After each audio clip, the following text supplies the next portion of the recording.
Hello again everyone, welcome back to the channel. This is Comic Kid here again, and today we have another Run v Run segment for you guys. Today we'll be putting Grant Morrison up against the great Scott Snyder on their respective Batman runs, and one thing I wanted to stress real quick is that due to the way Grant Morrison's Batman run jumped around, it will be counting like all of his titles going from Batman all the way up to his official finale in Batman Incorporated.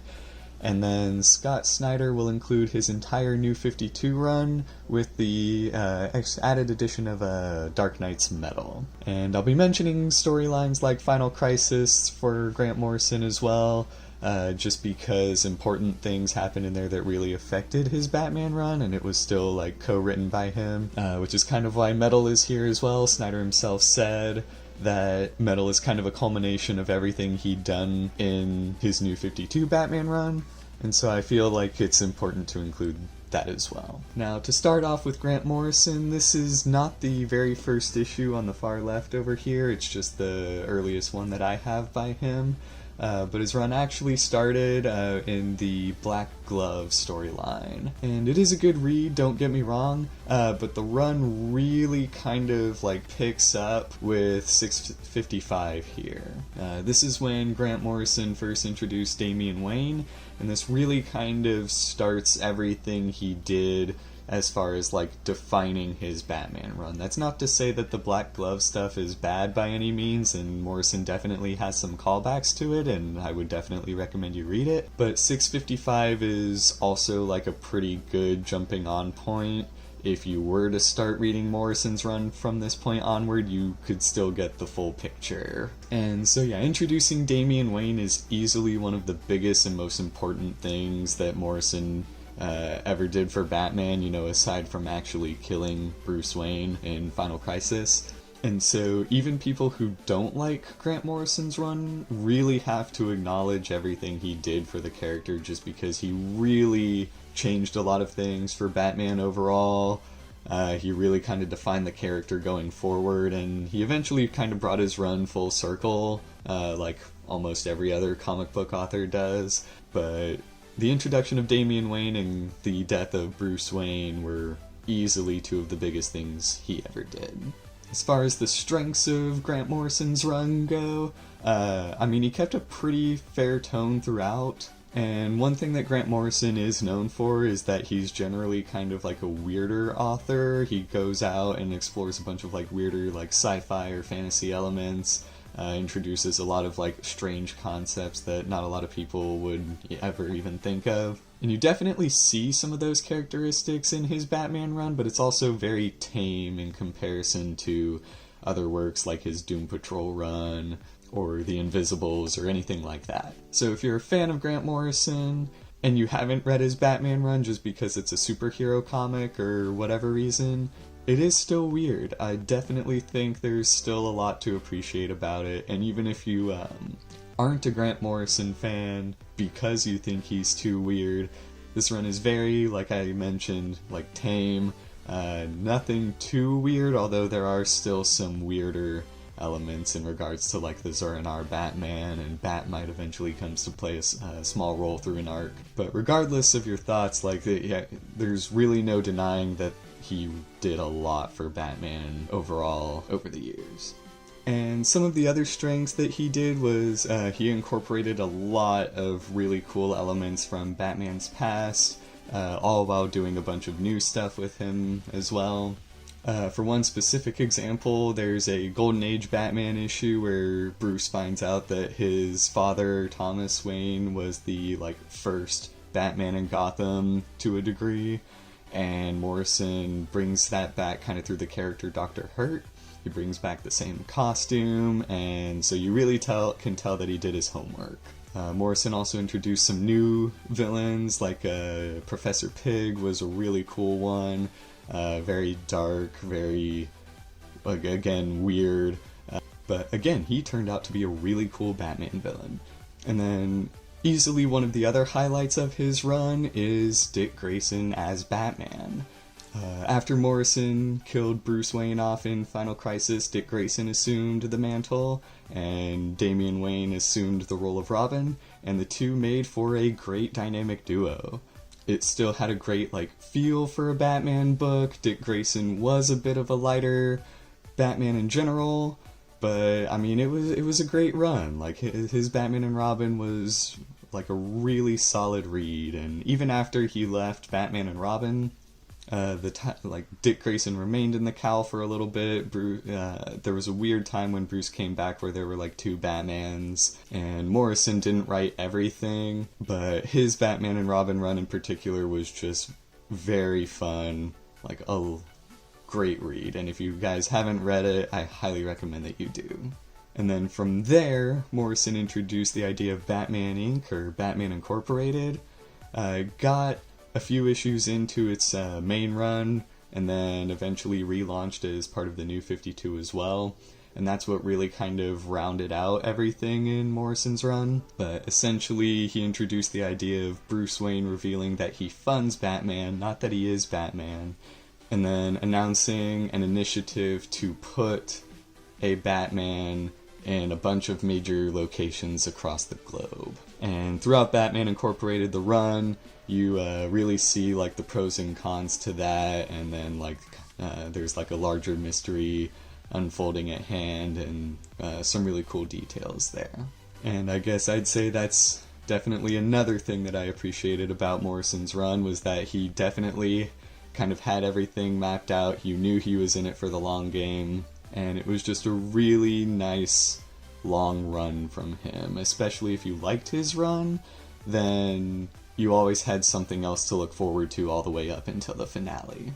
Likewise, if you didn't like his run, Morrison did jump around from series to series a lot, and so even those who didn't like him didn't have to wait long before picking up Batman again or whatever. You could just simply not read Batman Incorporated and still have a whole other Batman book once he left the main series. And that'll actually bring me to my first negative with Morrison, was the inconsistencies. He went from Batman to Batman and Robin to Batman Incorporated. Final Crisis is a major part of this run, you could argue. There's a Return of Bruce Wayne miniseries, and so it was really hard to follow everything Morrison was doing with Batman at the time. There was just so much that he was writing.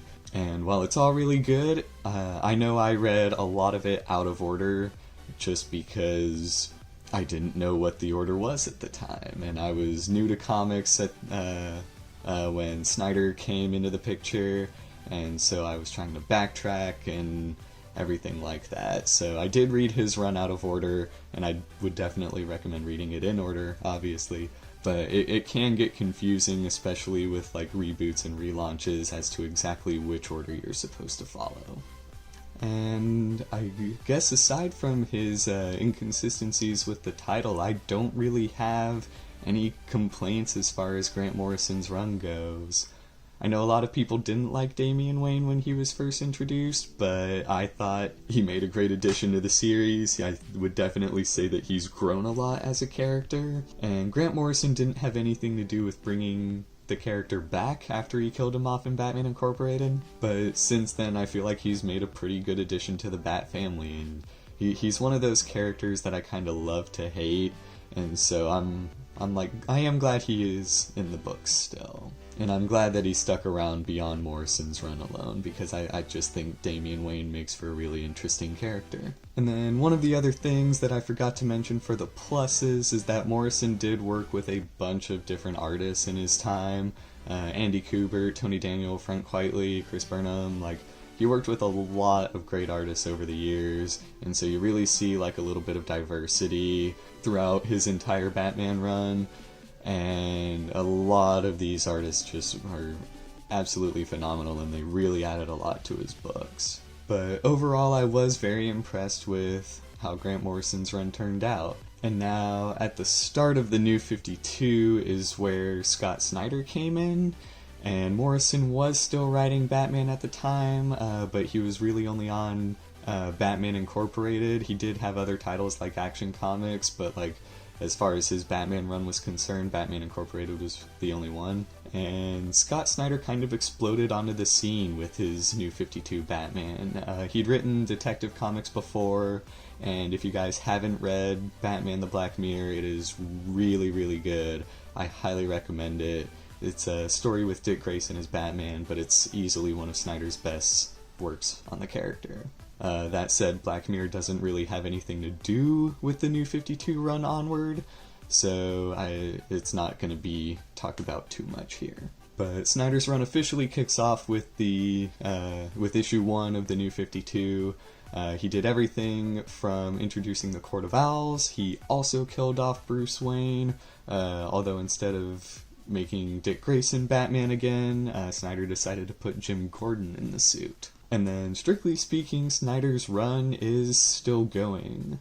A lot of stuff has come out of Metal, especially through like Justice League, but for the sake of this video, we'll cut things off at Dark Knight's Metal. Now, as far as Snyder's strengths go, I always said that he had like a really, really strong like story premise. He definitely focused on a darker version of Batman than Morrison, and Snyder himself has written plenty of other horror comics in his career, and you definitely see a lot of those elements come out in his Batman run.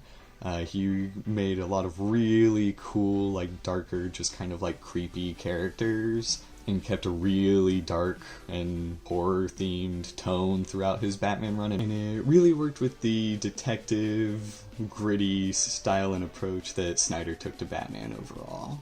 And one of the other major positives is that he worked with artist Greg Capullo on virtually his entire Batman run, and so if you like that duo, then this was definitely like a perfect pairing for you guys. The two work together constantly, especially on Batman-related books, and so very consistent art if you like Scott Snyder's Batman.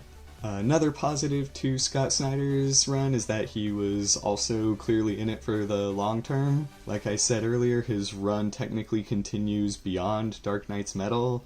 His Justice League run recently concluded, but they also just announced a sequel to Dark Knight's Metal. So it'll be really interesting to see how he continually builds on everything he's already done. Snyder also introduced a few new characters with like Harper Row, Duke Thomas. But one thing I know a lot of people really appreciated about his run was that he actually tied it back to Grant Morrison's run. Those who have read Metal know exactly what I'm talking about, but there are so many callbacks to what Grant Morrison established in his Batman run that Snyder kind of plays with, builds off of, etc. And so you can really tell that he's got an appreciation for the work that came before him, even though they were running at the same time at one point. And then one of the last major positives that Snyder is known for is kind of like his spin on the Batman and Joker dynamic. With stories like Death of the Family and Batman Endgame especially, like everything he does with the Joker, all these really new ideas that he kind of introduces are just really interesting. It's a very unique way to approach the relationship between these characters, and Snyder kind of portrays them as like friends, and then no matter how toxic their relationship may be, Joker does view himself as like a necessary asset and like a friend to Batman, in the sense that he's constantly challenging him and constantly making him better and improving on him and so on. And so Snyder's approach to Joker is definitely one of the highlights of his run. Now, as far as things I didn't like about Snyder's run, I do feel like he was a very like big idea guy, but his endings always kind of fell a little short, in my opinion. To me, it just seemed like whenever it got to the very last issue, the story always just kind of ended. And even though it's always been like a continuous story, and this is like the point of comics, is that they always build on each other and so on and so forth, it just, all of his endings seem to just kind of fall flat. Even when he brought Bruce back, I thought the ending just kind of happened. Dark Knight's Metal especially, it seemed like everything just kept building and building until the very last issue, and the characters seem to keep getting more and more hopeless. and then all this insane cool stuff is happening, and then it just kind of ends. And that's not to say that these endings like completely ruin the story, but it is a complaint that I have about how he approached his storytelling. I've also only noticed this in some of Snyder's Batman works and not his others, and I think that's a little odd. And I don't know, maybe it's just me. That's, like I said, not a huge deal. And then I'd say really the only other complaint that I have as far as Snyder's run goes is his Jim Gordon Batman. It's not that I hated the idea of Jim Gordon as Batman, I just felt like he, at one point in the series, had made his point, expressed his themes, and then it just went on for a little bit longer than it really needed to. And one of the differences between Snyder's Batman and Morrison's Batman, or at least in their approach to killing off Bruce Wayne, is that DC didn't completely pull Bruce Wayne out of the universe when Snyder established Jim Gordon as Batman. It led for a lot of continuity issues, but Bruce Wayne was still in titles like Justice League, and for the most part, all the Batman-related books saw Jim Gordon become Batman, like Detective Comics and other stuff. And I'm not a huge stickler for continuity. Like, that didn't bother me by any means. And again, I thought Snyder had a good idea with where he was taking the Jim Gordon Batman story. I just thought it went on for a little too long, and I thought it could have ended a little bit better. But I still think Mr. Bloom was a great villain, great character, and I kind of hope to see a little bit more of him later down the line. Now, as far as which one I like better, it's honestly kind of a toss-up. It'll probably depend on my mood and on the given day, but both authors really brought a lot to Batman, and I wouldn't say that they were without their faults on their Batman runs, but I mean, they both just did such an amazing job, and I'm really excited to see what kind of stuff they do going forward. I've read a little bit of Grant Morrison's Green Lantern run so far, and I've been really enjoying it. And if you read beyond what Scott Snyder did with his Batman run, then I'm sure you'll like it as well. One thing that I forgot to mention is Snyder's All-Star Batman run. That has nothing to do with Frank Miller's All-Star Batman and Robin from a few years back. But Snyder also said that his All-Star Batman was just a way for him to explore some ideas he had with the character that he didn't get to do in his normal Batman run. And All-Star Batman isn't bad by any means, but it doesn't really have a lot to do with metal, and that's why I kind of excluded it from here. But overall, I think both authors are fantastic. I think they both did a lot of good for the character, and I'm curious to know what you guys think as well, so let me know down in the comments. That's everything we have for today, you guys. Thank you so much for watching. Feel free to click like and subscribe, and I will see you guys again real soon.